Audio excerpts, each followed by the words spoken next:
नमस्कार दोस्तों। आज हम बहुत ही एक प्रचलित प्रदोष व्रत कथा सुनने जा रहे हैं। एक गांव में एक निर्धन विधवा ब्राह्मणी रहती थी और उसके साथ उसका एक पुत्र भी था। भरण पोषण के लिए दोनों प्रतिदिन भीख मांगते थे और जो भी मिलता था उससे अपनी भूख शांत करते थे। ब्राह्मणी कई वर्षों से प्रदोष व्रत का पालन करती आ रही थी। एक बार ब्राह्मणी का पुत्र त्रयोदशी तिथि पर गंगा स्नान के लिए निकला।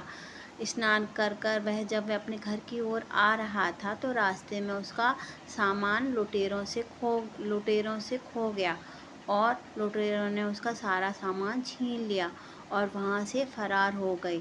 कुछ समय बाद वह राज्य के कुछ सैनिक आ पहुंचे और उन्होंने ब्राह्मणी के पुत्र को लुटेरों में से एक समझकर राजा के सामने प्रस्तुत किया।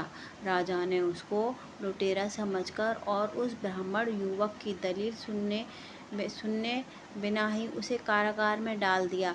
रात्रि में राजा को स्वप्न में भगवान शिव और ब्राह्मण युवक का मुक्त करने का आदेश देकर अंतर ध्यान हो गए।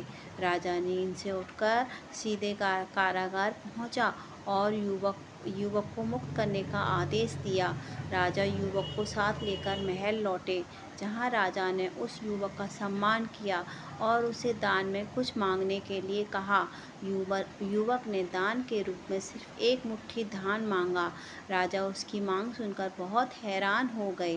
राजा ने युवक से प्रश्न किया कि सिर्फ एक मुट्ठी धान से तुम्हारा क्या होगा? तुम कुछ और भी मांग सकते हो। ऐसा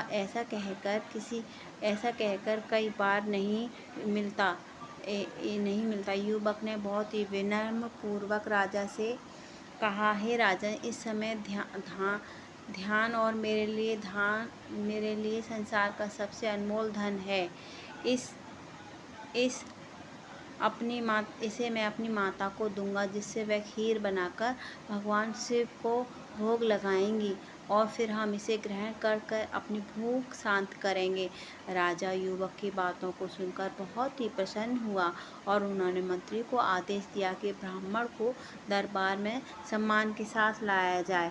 और मंत्री ब्राह्मणी को लेकर दरबार पहुँचे और उन्होंने सारी बातें ब्राह्मणी को बताईं और उनके पुत्र की प्रशंसा करते हुए उपग्रहमणि के पुत्र को अपना सलाहकार नियुक्त किया।